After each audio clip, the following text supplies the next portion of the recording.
Hi, this is Kevin. I'm presenting the colonial wars in the Sudan.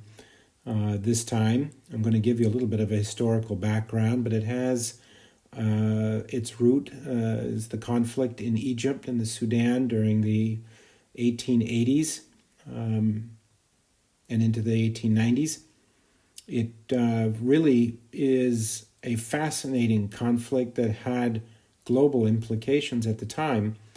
So you're dealing with Egypt and the Suez Canal and slave trading and a jihad and Muslim or Islamic nationalism. You're dealing with an oppression of a people. You're dealing with finances and unpaid debts. Lots of things going on all in this one region that really threatened the stability of the world at the time.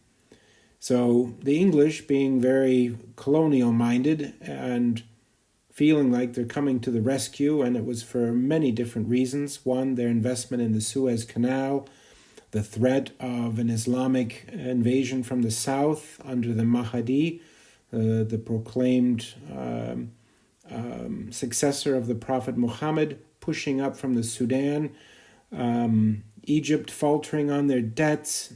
Lots of stuff going on, but nevertheless, it was a bloody conflict, and it drew England right in. So these Islamic nationalists pushing up wanted to conquer that part of the world, and they were disgruntled.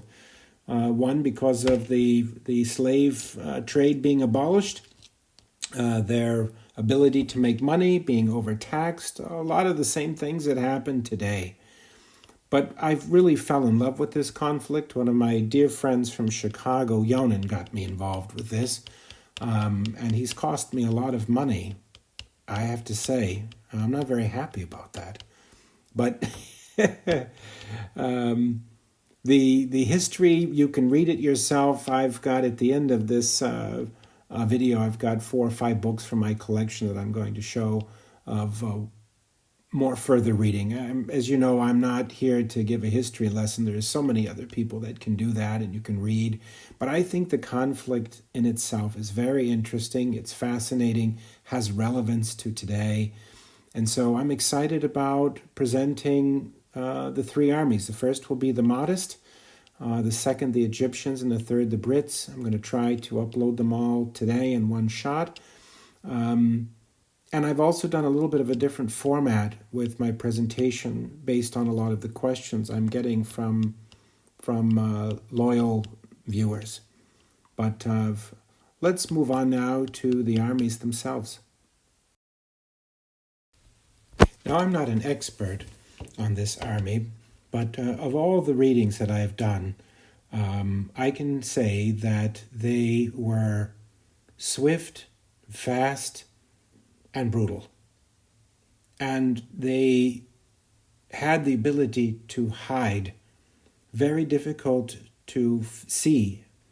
They would hide in the vast, vast deserts and terrain of that time. And if you read the book, Go Strong into the Desert, by Mike Snook, he has a lot of pictures of what the terrain looked like and how easily it was for them to hide. I think the British were often surprised when they came upon them. But I built this army with different ideas in mind.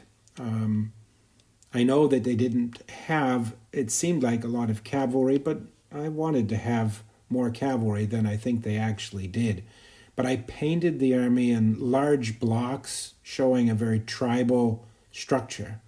So you'll see here by the images that there's large factions, large blocks of troops, and they, of the accounts that I've read, they just kept coming and coming and coming.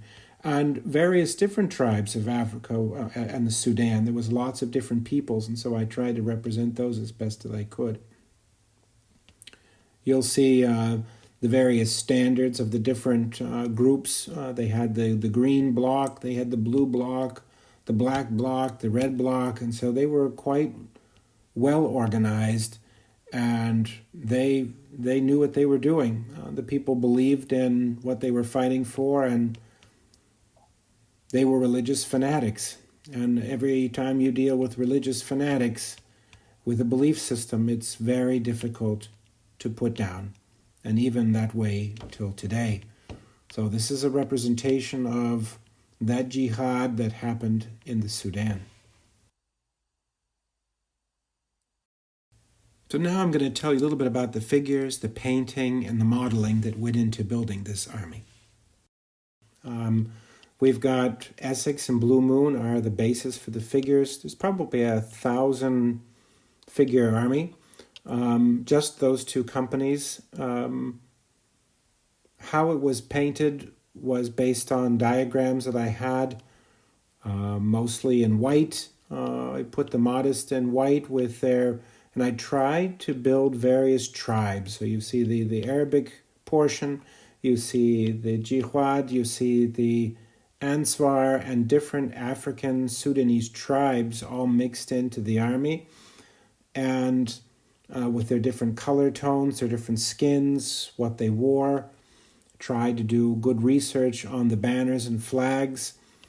Various companies out there had really nice diagrams. I tried to recreate those, but it was not an easy army to paint. I think one of my favorite YouTubers said that painting his Mahdist army was a slog, and I would almost have to agree.